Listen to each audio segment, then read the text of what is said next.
Bien, bonjour à toutes et à tous. Je suis ravie de partager avec vous notre connaissance. Merci à l'association Dyspraxie France 10 de m'avoir conviée. Je vais donc, moi, axer plus les choses sur le diagnostic, l'évaluation, cette démarche diagnostique, et qui sera enrichie après aussi avec Sybille. Donc, dans un premier temps, simplement pour rappel historique, vous savez que le terme d'aujourd'hui, qu'on utilise encore de la dyspraxie, émane quand même d'un certain nombre de vocabulaires depuis les années 1900, notamment partant de la débilité motrice, l'enfant maladroit qui a beaucoup aussi été nommé, la dyspraxie de développement qui est apparue dans les années 60, on est passé par l'agnose, la praxie, avec des confusions avec les termes chez l'adulte, d'un point de vue plus lésionnel, et puis ça tournait entre dyspraxie, dysgnosie, pour arriver avec le DSM, dans le DSM-3, dans les années 87, sur le trouble de l'acquisition de la coordination qui a été traduit du terme anglais, ainsi, jusqu'au DSM-4, je fais au plus vite là pour ces termes rappels, et dans le cas de la CIM-10, le trouble spécifique du développement moteur. C'est ainsi qu'il a été désigné, et on a aussi parlé de dysfonctionnement perceptivo-moteur, enfin, tous les termes mélangés ainsi ont amené, à partir du DSM, dans les années 94, un consensus international long qui a permis de déterminer un seul terme, le trouble du développement de la coordination, qui va être repris donc au niveau anglo-saxon, Developmental Coordination Disorder, qui le trouble vraiment édifié pour dire, si on parle de dyspraxie, c'est ce trouble-là, c'est ce terme-là qu'il faut utiliser, de façon que toutes les recherches soient plus harmonieuses, de façon que quand on parle de ce terme, on se réfère au DSM et on parle tous du même terme. Parce que sinon, est-ce que la maladresse c'est de la dyspraxie? Est-ce que finalement l'agnosie c'est de la dyspraxie, etc. Donc à partir des années 90, ça a commencé un peu plus à se spécifier. Ce qui est bien que dans la littérature, il y a de tout, vraiment de tout, et c'est très difficile de s'y retrouver. Ça a été aussi l'objet de notre expertise collective à l'INSERM, de refaire un petit peu le point là-dessus. Et puis nous arrivons au DSM-5 actuel, qui lui a retraduit le terme de trouble de l'acquisition de la coordination par trouble développemental de la coordination. Et nous utilisons aussi le terme de dyspraxie que nous avons volontairement choisi de garder, en France en tout cas, dans le cadre de l'expertise collective, parce que c'est un terme bien connu des associations, bien connu des parents, qui représente quelque chose, donc on tient aussi à le garder. Ce qui n'est pas le cas à l'international, ils gardent que le terme traduit de DCD. Alors, juste à titre de rappel, puisque M. Lemaitre a bien résumé un petit peu la situation de ces enfants, ce sont des signes d'appel. Ça ne veut pas dire que tous ces signes sont réunis. Ça ne veut pas dire non plus que tous ces signes répondent à la dyspraxie. Mais ça fait partie de ces signes. La maladresse, bien sûr, qui est la première chose constatée pour transporter un objet, bouscule les meubles, qui trébuche, à voir. Voilà, après, si ça répond à la dyspraxie. La maladresse aussi dans les gestes eux-mêmes quotidiens, autour du repas, pour se verser, par exemple, un verre d'eau, tenir ses couverts, ou alors s'habiller, le mettre à l'envers ses vêtements, par exemple. Peu d'intérêt aussi dans des activités plus loisirs ludiques, comme les jeux de construction, les jeux d'encastrement, le dessin colorié ou copié, mais tout ça à partir surtout d'un modèle, pas du côté imaginatif. Et tout ce qui est bricolage, le côté habileté manuelle, autour de l'activité fine manuelle. Les apprentissages plus globaux d'habileté motrice, comme le faire du vélo, nager, sont possibles, mais avec plus de difficultés, plus de temps pour acquérir la coordination, voire des difficultés qui peuvent aussi persister. Les productions graphiques sont dites pauvres de façon générale, une écriture qui peut être plus ou moins difformée, ce n'est pas systématique. Elle peut avoir plus ou moins une consonance après de dysgraphie, pas forcément. Et là encore, il faut savoir de quoi on parle. Et puis globalement aussi, une lenteur dans le geste, dans la difficulté de programmation de ce geste.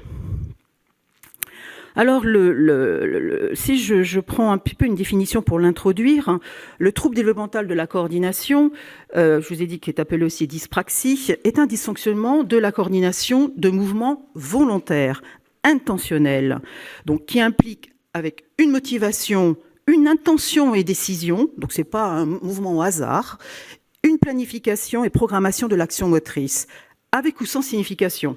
Mais il y a une vraie volonté qui est rendue donc imprécise, parfois plus lente, mais sans atteinte lésionnelle neurologique ou neuromusculaire avérée qu'il faudra bien sûr vérifier dans la démarche diagnostique. Et ceci ne peut pas être expliqué par un retard mental, un déficit sensoriel, ni par un trouble du développement psycho-affectif ou un défaut d'apprentissage, bien sûr. Vous retrouvez cette définition dans un article récent du traité de psychiatrie dans l'encyclopédie médico-chirurgicale. Le diagnostic, lui, de TDC est complexe. Nous avons donc, au cours de l'expertise collective, rassemblé un petit peu ce qu'on pouvait dire autour de ce diagnostic. C'est un trouble, bien sûr, qui s'inscrit, comme dans le DSM, un trouble neurodéveloppemental. Il y a une grande hétérogénéité des profils, une absence de consensus sur les sous-types, mais il en apparaît quand même au moins 3 d'un point de vue global dans la littérature, je reviendrai dessus. C'est un déficit, pas que moteur, mais cognitivo-moteur. Donc, et il y a aussi une fréquence de troubles associés qu'il faut identifier.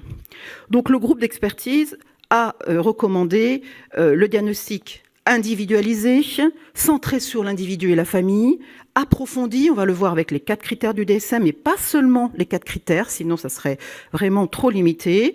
C'est ce qui est ressorti de notre expertise. Et il doit s'appuyer sur des évaluations pluridimensionnelles qui vont permettre de répondre aux critères du DSM en utilisant aussi des outils standardisés et normés. Vous retrouverez donc l'expertise collective qui est maintenant à disposition sur Internet, qui avait lieu en 2019. Nous avons rendu donc un ouvrage et aussi un fascicule bien plus court que vous retrouverez tous les éléments maintenant avec une possibilité de le charger. Et puis un article récent que nous avons réalisé dans la neuropsychiatrie de l'enfant et de l'adolescent, donc sur l'expertise qui résume l'expertise collective. Les 4 critères, je les rappelle, ils sont maintenant dans le DSM-5 impératifs, c'est-à-dire qu'on regarde les compétences de coordination motrice qui sont nettement inférieures au niveau escompté pour l'âge, chronologiquement par rapport à l'âge du sujet, dont les difficultés se traduisent par cette maladresse pour les objets, pour la lenteur, pour la réalisation de tâches motrices, en attraper donc un objet, utiliser des ciseaux, faire du vélo, tout ce que je venais de vous dire avant. Ça, c'est le premier critère A. Il faut qu'il y ait des difficultés par rapport à l'âge. Mais vous voyez que dans le critère A, il n'y a aucun seuil de données dans le DSM. Donc chacun peut faire ce qu'il veut à la limite. Voilà. Simplement, il y a une difficulté, mais il n'y a pas de seuil de données. Les déficiences, critère B, des compétences motrices du critère A, interfèrent de façon significative. Avant, ce n'était pas le cas. Dans le DSM-4, nous n'avions pas l'association A et B systématiquement. Maintenant, le A interfère systématiquement sur le B, c'est-à-dire sur les activités de la vie quotidienne. Donc, c'est pas simplement il est maladroit là, et puis finalement, à la maison, tout se passe bien, etc. Donc, dans la vie quotidienne, il faut aussi une répercussion, soit sur les soins, soit sur les repas, sur tout ce qui émane de la vie quotidienne, et puis aussi, pas que sur la maison, mais à l'école aussi, sur les performances scolaires ou universitaires, si c'était un plus grand, et les activités, voire professionnelles aussi, pré-professionnelles, les loisirs et les jeux. Donc c'est toutes les activités d'une journée qui doivent être impactées. Et c'est ça un trouble. Un dysfonctionnement neurodéveloppemental, ce n'est pas un moment ça va, un moment ça va pas. C'est un dysfonctionnement. Donc sinon il faut se poser des questions autrement. Donc c'est continu. Le début aussi des symptômes, critère C important, doit avoir une période de début précoce. Ce n'est pas non plus arrivé il y a 1 an. Voilà, il faut se questionner là autrement, c'est pas eu un traumatisme ou autre chose qui a entraîné ça. Critère D, les déficiences aussi de ce qu'on vient de dire ne sont pas expliquées par un handicap intellectuel ou une déficience visuelle qu'il va falloir vérifier ou imputable à une affection neurologique, motrice ou autre. Donc tout ça, c'est des critères à vérifier. Sur le consensus qui est ressorti de tout ce qu'on a énuméré, on a regardé un certain nombre, 1200 au moins, bibliographies, on a regardé tout ça, les échantillons, on a vu que les échantillons étaient en quantité, en taille d'échantillon assez minime, de 20 à 40, pas de renseignements sur les termes de naissance, la prématurité, sachant que c'est aussi un facteur de risque, n'est pas énuméré dans les inclusions des sujets, dans les articles que nous avons pu lire. Les comorbidités peu évaluées, pas d'informations sur les prises en charge médicamenteuses de l'enfant. Donc on dit qu'on prend un groupe de dyspraxiques, mais on ne sait pas forcément s'il est en rééducation déjà ou pas en rééducation. Tous ces facteurs d'inclusion sont des facteurs de biais d'analyse des résultats d'un article. Et le critère D qu'on doit éliminer, troubles visuels, neurologiques, etc., presque jamais examinés systématiquement. Donc, il y a souvent des confusions de troubles associés où on ne peut y voir rien du tout parce que ce n'est pas évalué. La déficience aussi du côté de la perception visuelle, que ce soit du côté de la voix du quoi ou la voix du ou, occipital-temporale ou la voix dorsale, eh bien, là aussi n'est pas examinée. Donc, il y a des divergences dans les tests utilisés aussi, qu'on va pouvoir voir, et il apparaît donc des sous-types qui sont finalement peu explorés. Dans l'état actuel des classifications, les clusters sur les seules études des clusters, je vais vous passer après, il y en a très peu et finalement elles ont un point commun, c'est un déficit global de la coordination du point de vue de l'équilibre statique et dynamique et quelques déficits cognitifs. En fonction des outils utilisés, certains auteurs vont bien sûr mettre en exergue des sous-types, d'autres non, parce que cela va dépendre des outils finalement qui sont utilisés, d'où l'intérêt d'utiliser aussi des mesures multidimensionnelles. Et je vais y revenir. Les seuils de recrutement aussi sont variés dans la littérature. On a vu, il y en a qui recrutaient au 5e percentile du MABC, d'autres au 15e.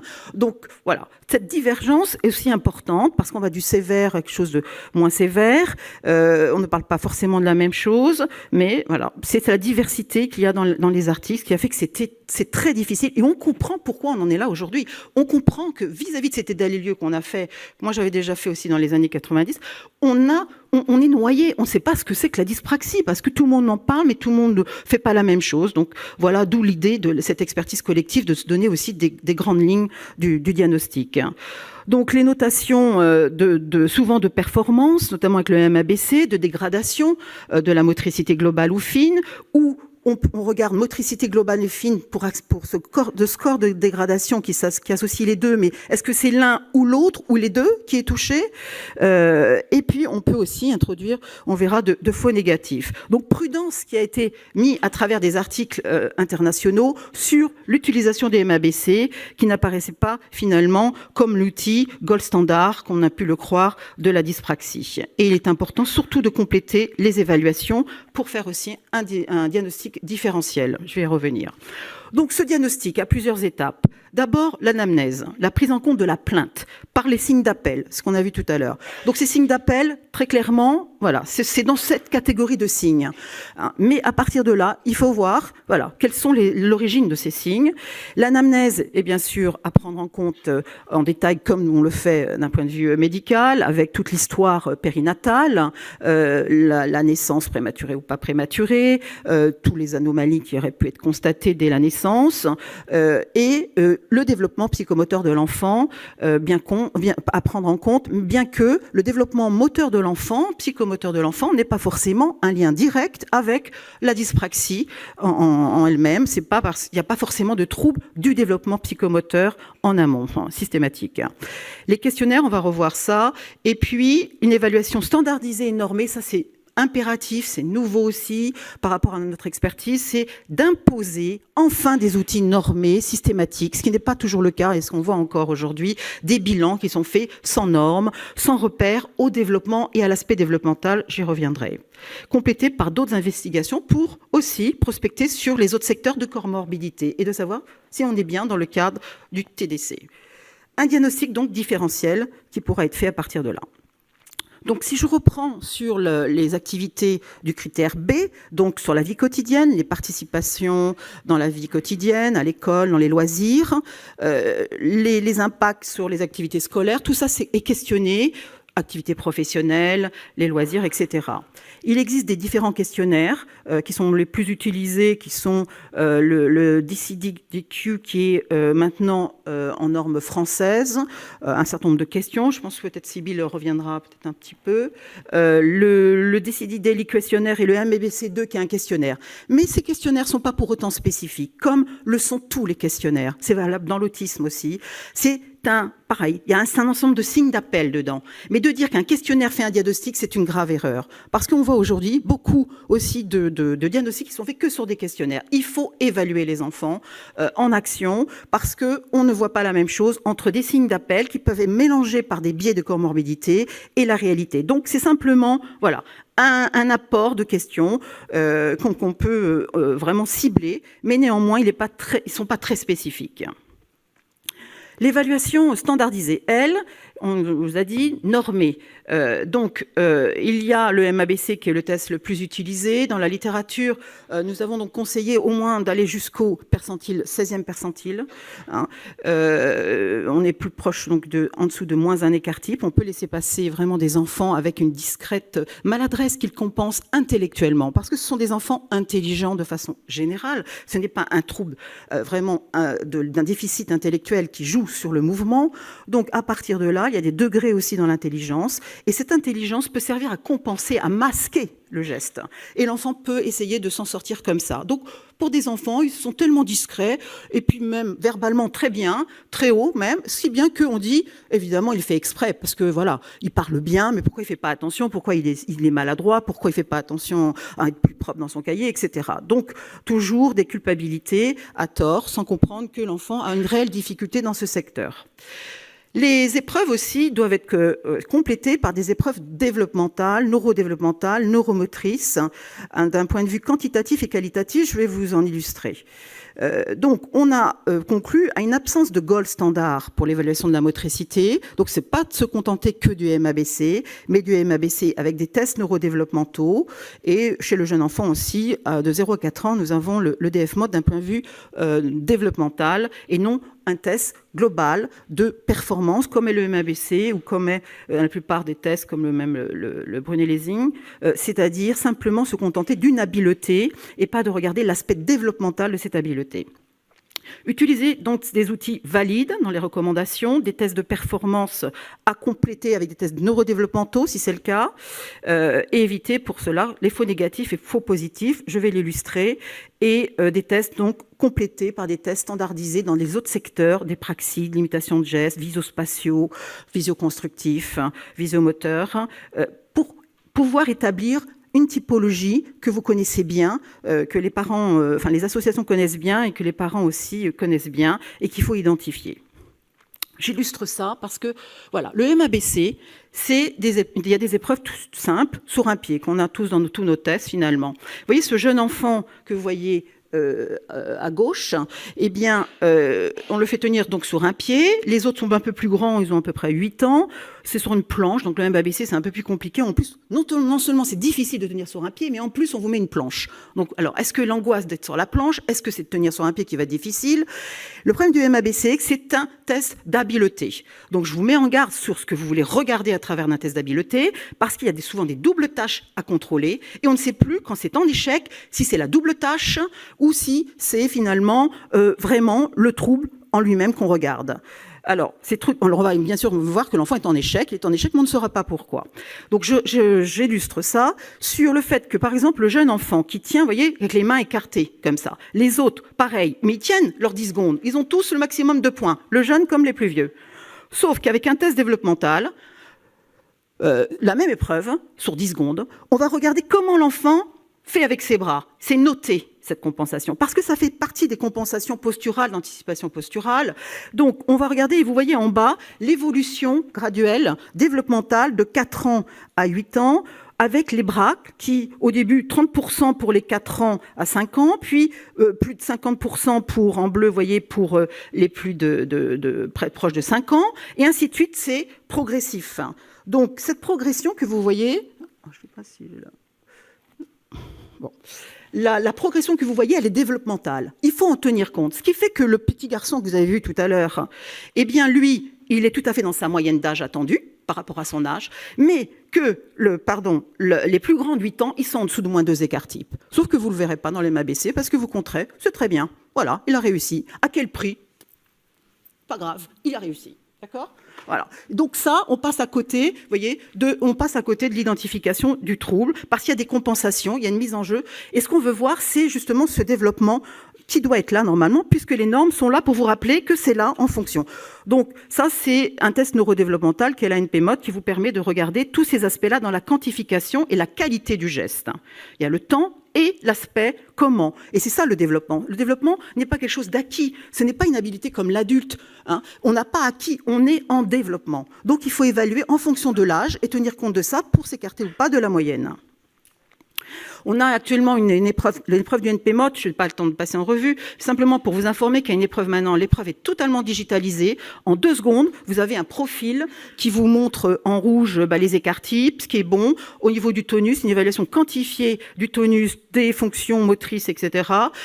Et qui vous alerte, donc avec les coefficients en 2 secondes qui sont mis de Z-score ou de notes standard, qui vous permet d'identifier là où sont les difficultés. Et vous voyez, par exemple, sur cet exemple-là, on voit en rouge des difficultés très significative en dessous de moins 2 écarts types, qui relève finalement qu'il existe une spasticité à gauche chez cet enfant. Eh bien, ça veut dire donc un trouble moteur avéré chez cet enfant et sur le tonus de fond. Et si je regarde la suite sur la latéralité qu'on peut évaluer avec toutes ces épreuves, la motricité globale, on voit que la motricité globale est aussi en rouge, touchée.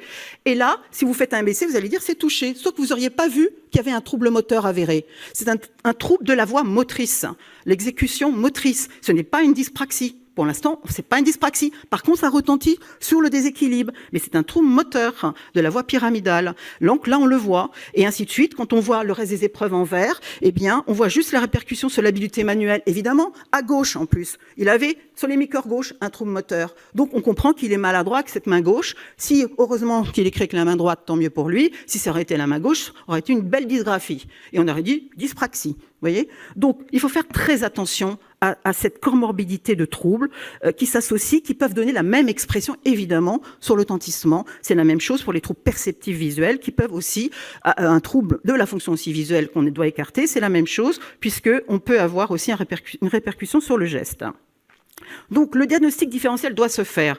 Il doit se faire en étant complété par un certain nombre d'épreuves à partir de ces épreuves neurodéveloppementales. Il faut compléter avec des fonctions cognitives dans les domaines exécutifs, des fonctions perceptives, visuelles, oculomotricité, écriture.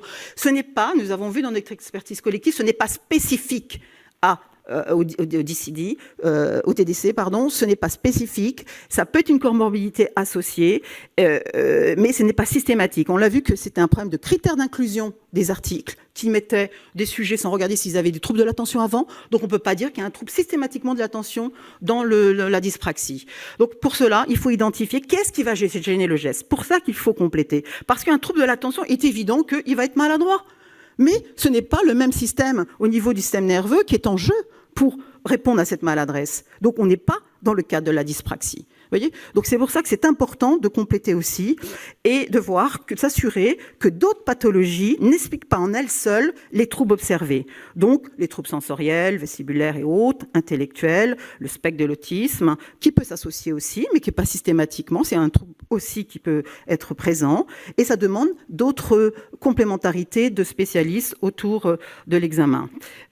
Et là, le côté neurologique, évidemment, qui est presque jamais fait, doit être impératif, comme la fonction visuelle, arriver avec un bilan visuel préalable et complété après par les épreuves dans ce champ neurovisuel est indispensable aussi pour ne pas confondre un trouble neurovisuel et un trouble dyspraxie. Et ça, selon les critères du DSM-5, maintenant, c'est bien introduit. Il va falloir petit à petit systématiser ça. Donc, si je vous montre simplement un exemple de cluster dans la littérature, vous voyez, ils ont utilisé des tests, instruments d'évaluation. C'était Brunet-Ozorowski. Certains ont utilisé VMI, c'est des tests perceptifs spatiaux, d'autres que le Brunet-Ozorowski, et d'autres introduit des gestes séquentiels. Et bien, vous voyez que les typologies qui sortent à droite il n'y en a pas un auteur qui a la même chose, parce que il y a, pour ceux qui disent que simplement un déficit de la coordination, d'autres qui vont dire, des troubles visospatiaux moteurs, d'autres qui vont dire, il y a des troubles séquentiels du geste, etc. Donc, c'est sans arrêt différent parce qu'on n'utilise pas les mêmes outils. Donc, on n'a pas les mêmes sorties. C'est logique.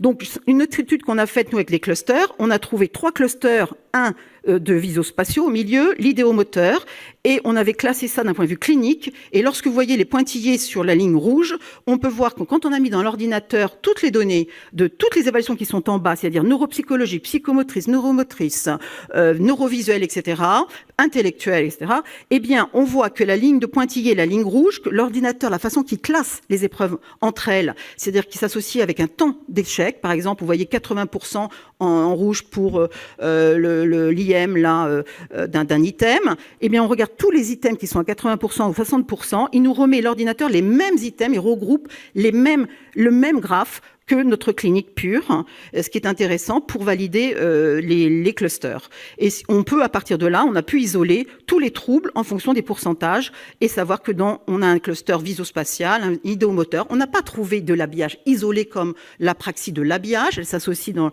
le visospatial, par exemple, visio-constructif. Et voilà, 3 clusters qui ressortent avec 3 groupes qui nous ont permis d'identifier ces 3 groupes. On a pu valider ça avec d'autres études et montrer la spécificité de l'échantillon avec des analyses multivariées qui ont montré justement qu'on retrouvait avec une validité à 100% suivant les méthodes, voire 94% pour retrouver des items valides. C'est-à-dire que là, vous retrouvez dans les articles que les items qui sont en bleu foncé sont les items qui sont les plus intensivement touchés. Et vous voyez qu'en fonction en bas de MX, c'est-à-dire mix ou idéomoteur, et à droite, visospatial. En visospatial, ce sont les tests de cubes, de Peul, de Lego, de structuration visospatiale, d'intégration visomotrice, l'arithmétie, l'habillage. Et pour ce qui est de l'idéomoteur, on voit l'imitation de gestes, les praxies digitales, les perceptions digitales qui sont le plus touchées en bleu. Au milieu, le mix, vous voyez que le mix est commun entre idéomoteur et visospatial qui s'associent, mais il a aussi des troubles spécifiques qui sont encadrés, dextérité manuelle, dysdactyocinésie, coordination entre membres supérieurs et inférieurs. Il associe aussi les autres plus une spécificité d'items très spécifiques qui appartiennent qu'à ce groupe. Et ça, c'est important, ça nous a permis d'identifier, vous retrouverez un article là-dessus, où en fonction du visospatial ou de l'idéomoteur, si on regarde à 60% les troubles ou à 80% ou les marqueurs spécifiques, si on n'avait qu'à regarder les marqueurs, on saurait si on est sur une dyspraxie visoconstructive ou alors une dyspraxie mixte ou une dyspraxie idéomotrice, parce que les items qui sont dans le carré vert sont les items prédicteurs qui appartiennent à ces groupes. Ils marchent ensemble, ils sont mariés ensemble. C'est pas un item, c'est pas 2 items. S'il y en a 3, c'est les 3. Voilà, c'est très spécifique à ces sous-catégories de sous-types qu'on retrouve dans la littérature et qui, pour l'instant, on en est là. On n'a pas identifié d'autres troubles, mais là, on a fait des analyses différentes, multivariées, pour pouvoir retrouver la spécificité de ces items. Donc, conclusion, la démarche diagnostique, elle apparaît exigeante et pluridisciplinaire, comme vous le voyez. On ne peut pas se contenter que d'un test dans le domaine moteur. Le diagnostic, donc, doit être coordonné et gradué, et Sybille va pouvoir en parler dans toute cette démarche. Il doit impliquer des spécialistes différents, notamment ceux qui évaluent déjà tout ce domaine de moteur, ce sont les psychomotriciens et les ergothérapeutes. Il faut vraiment faire appel à ces personnes qui connaissent ce domaine, qui utilisent des outils plus ou moins communs et qui vont pouvoir établir la norme par rapport à l'âge chronologique de l'enfant dans les divers domaines. Et le diagnostic repose donc sur des tests à chaque fois utilisés, standardisés, on l'a dit, neurodéveloppementaux associés à des tests éventuellement plus globaux, mais attention de bien garder, vous avez bien compris, le caractère neurodéveloppemental pour pas dire n'importe quoi, et de compléter par des investigations dans d'autres champs, visoperceptifs, visomoteur, nosopraxique, l'écriture, qui n'est pas spécifique à ce trouble, qui est souvent une co-occurrence, mais pas forcément spécifique. Donc, évaluer aussi les impacts sur les activités de la vie quotidienne et le loisir, on l'a dit, et compléter donc le bilan par rapport à l'identification du critère D du DSM et enlever donc le diagnostic d'un trouble visuel, d'un trouble neurologique pur ou d'une autre maladie, d'un spectre ou d'un syndrome d'Ehlers-Danlos par exemple, identifier les troubles cognitifs associés, troubles de l'attention, etc., qui, comme je l'ai dit, qui peuvent identifier aussi un trouble du geste et regarder aussi le trouble de l'oculomotricité, on n'a pas le temps de s'y attarder, mais qui est assez présent aussi dans les différents troubles, mais en respectant aussi la démarche développementale, sachant que l'oculomotricité a aussi un développement de l'oculomotricité horizontale ou verticale. Ce n'est pas la même chose. Il y a tout un développement qui n'est pas acquis très tôt. Il faut le respecter pour dire que l'enfant a vraiment des difficultés. Donc, réaliser aussi un bilan suivi, bien sûr, centré sur les conséquences fonctionnelles du trouble qui entraîne un handicap. C'est important au quotidien. Chaque enfant n'est pas le même, un environnement différent aussi. Il faut analyser comment il compense, qui ne compense pas, comment on peut l'aider. Tout ça sera repris, j'imagine. Sur l'art décisionnel, vous le retrouverez dans l'article du traité, sur toute l'art décisionnel du diagnostic avant 5 ans ou à partir de 8 ans. Merci de votre attention.